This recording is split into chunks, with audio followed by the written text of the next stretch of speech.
রাতের বেলা এই কাজগুলো করে রাখলে পরের দিনটা হবে অনেক সহজ এবং চিন্তামুক্ত। গৃহিণীদের যদিও কোনো কাজ থেকে রেহাই নেই, তারপরেও কিছু টিপস ফলো করলে অবশ্যই আমরা থাকতে পারবো চিন্তামুক্ত। আসসালামু আলাইকুম everyone, welcome back to my channel. আমি মাখনিস লাইফস্টাইল ব্লগ চ্যানেল থেকে আরও একটি নতুন ভিডিওতে আপনাদের সবাইকে ওয়েলকাম করছি। দেশ ও দেশের বাহিরে যে যেখান থেকে আমার ভিডিওটি দেখা শুরু করেছেন, আই হোপ সবাই সুস্থ আছেন, নিরাপদে আছেন। আমরাও আলহামদুলিল্লাহ ভালো আছি। আমাদের প্রত্যেকেরই লাইফস্টাইল ভিন্ন ধরনের। এই ভিন্ন ধরনের লাইফস্টাইলের মাঝেও আমরা যদি কিছু টিপস ফলো করে চলি, তাহলে কিন্তু আমাদের সংসার জীবনটা অনেক বেশি চিন্তামুক্ত থাকতে পারি। তো এই তো দেখেন, আজকে আমাদের অনেকগুলো মাছ নিয়ে এসেছে।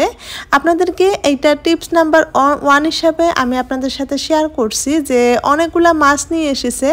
আমি যদি ইচ্ছা করতাম এই মাছগুলো আধা অংশ কিন্তু আমি ফ্রিজে রেখে দিতে পারতাম, যে পরের দিন দুপুরবেলা যখন রান্না করব বাহির করে রান্না করব। তো এই প্রচণ্ড গরমে আমরা যদি সেটা না করে রাতের বেলা 1 ঘন্টা 1.5 ঘন্টা সময় হাতে নিয়ে আমরা যদি কাজগুলো সম্পূর্ণ করে রাখি, তাহলে কিন্তু পরের দিনটা আমাদের জন্য অবশ্যই চিন্তামুক্ত এবং সহজ হবে। তো আমাদের অনেকগুলো মাছ নিয়ে এসেছে। আমি মাছগুলো ফ্রিজে না রেখে সব মাছগুলোই আমি ভেজে নিচ্ছি। তো ভেজে নিয়ে এখান থেকে আমি কিছু অংশ মাছ এখন ভুনা করে নেব, আর কিছু অংশ পরের দিনের জন্য রেখে দিব। তো এভাবে যদি আমরা মাছগুলো ভেজে রেখে দেই, তাহলে কিন্তু পরের দিন রান্না করার সময় অনেকটাই সহজ হবে। আপনি বা আমি তো এই কাজগুলো যদি রাতের বেলায় একটু কষ্ট করে রাখি, তাহলে কিন্তু দিনটা আসলে অনেক বেশি সহজ হবে। আর দেখা যায় কি, দিনের বেলা অনেক বেশি গরম থাকে, রান্নাঘরে বেশিক্ষণ থাকাই যায় না, অনেক বেশি কষ্ট হয়ে যায়।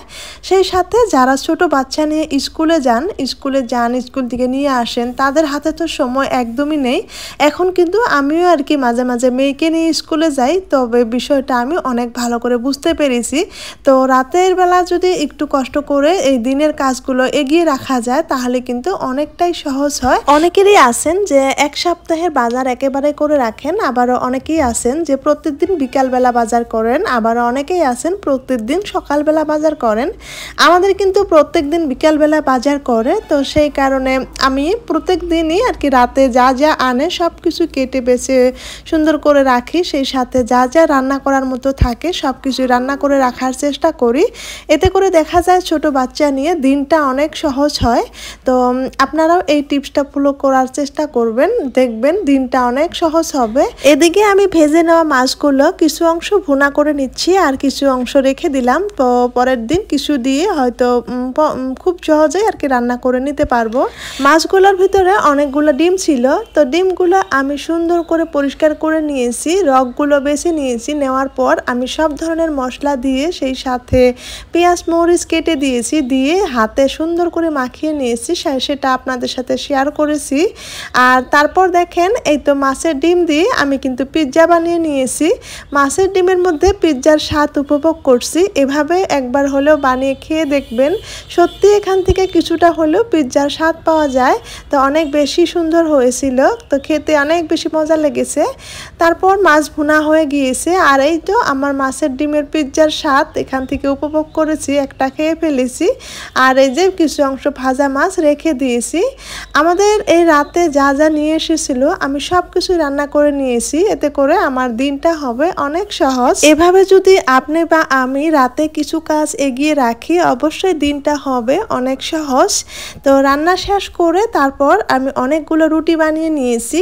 তো দেখা যায় সকালবেলা উঠে রুটি বানানো প্রচণ্ড কষ্ট। সেই সাথে সকালে 8টার ভিতরে যদি বাচ্চাকে নিয়ে স্কুলে যেতে হয়, তাহলে তো সকালে উঠে রুটি বানানোটা আরও অনেক বেশি কঠিন। তো সেই কারণে আমি 2-1 দিন পর পরই এইভাবে রান্নার ফাঁকে তো রান্নার পর পরই যতটুকু সময় থাকে ওই সময়টা খুব ঝটপট আমি অনেকগুলো রুটি বানিয়ে নেই।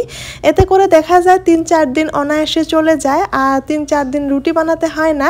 এভাবে রুটিগুলো হালকা হালকা ভেজে যদি আমরা বক্সে ভরিয়ে রাখি, তারপরে দেখা যায় 3-4 দিন আমরা কিন্তু অনায়াসে পার করতে পারি। এতে করে আমরা নিজের ইচ্ছা মতো কিছু কাজ করতে পারি, সময় বাহির করে বাচ্চাকে সময় দিতে পারি।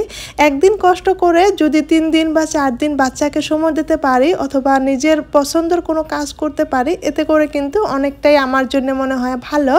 তো দেখা যায় দিনে অনেকটা গরম, রাতে যদি এইভাবে কাজগুলো করে রাখি তাহলে অবশ্যই দিনটা কিন্তু অনেক ভালো লাগে। গত 5 বছর ধরে প্রতিদিন সকালবেলায় রুটি বানাচ্ছিলাম, তবে যখন থেকে এই টিপসগুলো ফলো করতে শুরু করেছি তখন থেকে কিন্তু অনেকটাই চিন্তামুক্ত হয়েছি। তারপর চলে আসলাম অন্য আরেকটি টিপসে। তো এখানে দেখেন আমি 3টা আলু সিলিয়ে পরিষ্কার করে নিয়েছি। তো গতকালকার সকালবেলা মেয়েকে কি টিফিন দিব ওই পরিকল্পনাটা আমি এখনই করে নিচ্ছি। এতে করে আমাদের সকালটা হবে অনেক চিন্তামুক্ত। ভেবেছি মেয়েকে সকালে ফ্রেঞ্চ ফ্রাই করে দিব টিফিনে, তো সেটাই কিন্তু এখন আমি রাতে করে রাখছি। এতে করে সকালে কিন্তু আমাদের খুব তাড়াহুড়া করতে হবে না, খুব সহজেই আমরা টিফিনটা তৈরি করে দিতে পারবো। অনেকেই আছেন যে প্যাকেটের খাবার, কেক, তো অন্যান্য বিস্কুট অনেক কিছুই কিন্তু টিফিনে দেয় বাচ্চাদেরকে। আমার মনে হয় বিষয়টা মোটেও স্বাস্থ্যকর নয়। আমরা যদি একটু কষ্ট করে বাচ্চাদেরকে হোমমেড খাবারটা তৈরি করে দিতে পারি, এতে করে আমার মনে হয় স্বাস্থ্যের জন্য অনেকটাই ভালো হবে। তো যদিও আমি তেলে ভাজা একটা টিফিন তৈরি করছি, তারপরও আপনাদেরকে বলছি এটা যেহেতু বাড়িতে তৈরি করে দিচ্ছি। আসলে আমরা সবসময় সবটা চিন্তা করতে পারি না, বাচ্চারা খেতে কি পছন্দ করবে সেটাও কিন্তু চিন্তা করতে হয়। তো আমার মেয়ে এই জিনিসটা খেতে পছন্দ করে, সেই কারণে ভাবছি যেহেতু প্রথম স্কুল, তাকে নিজের পছন্দের খাবারটা তৈরি করে দেওয়াটাই ভালো হবে, সেই কারণে আমি এই কাজটাই করে নিচ্ছিলাম। তো প্রতিদিন যে একই খাবার দিব সেটা নয়, আসলে কালকে যেটা দিব সেটাই আমি তৈরি করে রাখছিলাম। তো আপনারা কোনটা দিবেন সেটাই কিন্তু রাতে পরিকল্পনা করে কিছুটা কাজ এগিয়ে রাখতে পারেন। এতে করে সকালে কিন্তু খুব ঝটপট খাবারটা তৈরি করে নিতে পারবেন। এখন আমি কেটে রাখা আলুগুলো একটু হলুদ একটু লবণ দিয়ে আমি হালকাভাবে সিদ্ধ করে রেখে দিব, আর সকালে একটু ফ্রাই করে দিয়ে দিব। এতে করে আলুটা কিন্তু কালো হওয়ার কোনো সম্ভাবনা নেই, সেই সাথে খুব সহজেই সকালবেলা ভেজে নেওয়া যাবে। চলে এলাম আরও একটি টিপসে। আমাদের 2-1 দিন পর পরে কিন্তু এভাবে কাঁচামরিচ নিয়ে আসে। আমরা অনেকেই আছি কাঁচামরিচগুলো কিন্তু পলিথিনের ভিতরে রেখে দেই, সেখান থেকে 1-2টা করে বেছে বেছে নিয়ে রান্না করি। তো সেটা না করে রাতে যদি একটু সময় বাহির করে আমরা কাঁচামরিচগুলো এভাবে সুন্দর করে বেছে পরিষ্কার করে একটা বক্সে ভরিয়ে নর্মাল ফ্রিজে রেখে দেই, তাহলে কিন্তু আমরা রান্না করার সময় এখান থেকে খুব সহজেই নিয়ে সুন্দরভাবে রান্না করতে পারবো, আর দেখতেও কিন্তু অনেকটা ভালো লাগে। তো ওইভাবে রেখে দিলে দেখা যায় পচে যায়, সেখান থেকে কিন্তু অনেকটাই নষ্ট হয়ে যায়। এতে করে আমরা রাতে একটু সময় বাহির করে এই কাজগুলো করে রাখলে কিন্তু আমাদের দিনটা অবশ্যই সহজ হয়। তো অনেকেই কিন্তু আমার এই টিপসগুলো জানেন, যারা অভিজ্ঞ আপুরা আন্টিরা এই বিষয়গুলো জানেন তারা অবশ্যই আমাকে ক্ষমা সুন্দর দৃষ্টিতে দেখবেন, আর যারা জানেন না আশা করছি তাদের জন্য কিছুটা হলেও উপকারে আসবে। তো এই যে কাজগুলো করে নিচ্ছি, আপনারা হয়তো মনে করবেন রাতেই যদি সবগুলো কাজ করে রাখি তাহলে দিনে কি করব। আসলে আমি যে টিপসগুলো আপনাদের সাথে শেয়ার করছি এগুলো কিন্তু একদিনে সবগুলো কাজ করার নয়। দেখবেন আপনি যদি একদিন রুটি বানিয়ে রাখেন তাহলে কিন্তু আর 4 দিন করতে হবে না। একদিন যদি কাঁচামরিচগুলো বেছে সুন্দর করে রাখেন তাহলে কিন্তু 3-4 দিন আর বাঁচতে হবে না। মোট কথায় রাতে আপনার হাতের কাছে যে কাজগুলো থাকবে সবগুলো করে এগিয়ে রাখবেন, এতে করে দেখবেন আপনার সকালটা অনেক সুন্দর এবং চিন্তামুক্ত। যারা আমার ভিডিওটি দেখতে দেখতে এই পর্যন্ত এসেছেন তাদেরকে অনেক অনেক ধন্যবাদ জানাচ্ছি। আর আমার ভিডিওটি যদি ভালো লেগে থাকে একটা লাইক দিয়ে দিবেন। আপনি যদি আমার চ্যানেলে আজ নতুন হয়ে থাকেন চাইলে আমার চ্যানেলটি সাবস্ক্রাইব করে নিতে পারেন। দেখা হবে নেক্সট ভিডিওতে। আল্লাহ হাফিজ।